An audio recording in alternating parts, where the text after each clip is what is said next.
adalah bekam sangat bermanfaat, dan bekam ini ditinjau dari sisi evidence base sudah cukup banyak. Mudah-mudahan ini bisa bermanfaat untuk masyarakat untuk menjalankan bekam ini. Yang pertama adalah beberapa pasien yang memiliki gangguan di daerah kulit. Itu dilarang untuk di daerah bekam, di daerah situ. Ada orang kan sering kesemutan di daerah kaki, dan itu ternyata neuropati, kemudian dibekam. Hati-hati. Itu bekam adalah proses pengeluaran cairan interstisial, di mana di situ berisi makanan, di situ juga berisi sampah-sampah metabolisme, di situ juga berisi radikal-radikal bebas. Maka itu bekam ini sangat luar biasa untuk mengeluarkan tadi sisa-sisa sampah metabolisme. Maka itu bekam ini bisa bermanfaat untuk beberapa aspek penyakit. Ada sesuatu yang unik dari bekam ini. Bekam tidak hanya mengeluarkan yang hidrofilik, tetapi juga lipofilik. Berbeda dengan ginjal. Ginjal hanya yang hidrofilik saja yang difiltrasi atau disaring. Tetapi bekam, filtrasi melalui dinding endotelnya tidak hanya yang hidrofilik, tetapi yang juga lipofilik atau larut dalam lemak. Maka itu kenapa bekam bagus untuk menurunkan kolesterol. Bekam sangat bagus untuk menurunkan tensi, karena tadi cairan interstisial banyak yang keluar.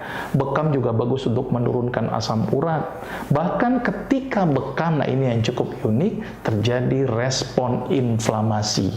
Karena ditusuk, karena ditoreh, maka bekam membuat proses peradangan buatan, atau kita sebut namanya artificial inflamasi.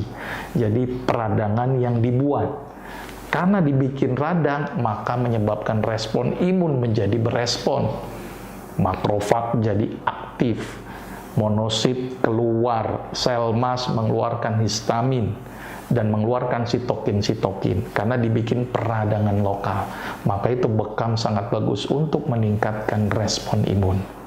Selain itu juga ternyata bekam tidak hanya tadi sebatas meningkatkan respon imun. Ternyata setiap ada yang luka, ya, maka akan terjadi produksi yang namanya nitric oxide. Nitric oxide ini berperan untuk apa? Vasodilatasi pembuluh darah. Jadi pembuluh darahnya pun juga menjadi melebar, gitu ya. Di samping itu juga bekam juga mengeluarkan radikal bebas. Maka itu bisa mereduksi radikal bebas yang dihasilkan dari dalam tubuh. Jadi kesimpulannya adalah bekam sangat luar biasa dari sisi ilmiah. Ada satu lagi yang cukup menarik, ternyata aktivasi endorfin. Dengan rangsang nyeri, maka endorfin di otak menjadi keluar karena untuk menghambat substansi P yang dihasilkan dari nyeri, ditambah lagi ada sel keratinosit yang memproduksi beta endorfin. Jadi ternyata beta endorfin ini juga teraktivasi dengan adanya rangsangan bekam.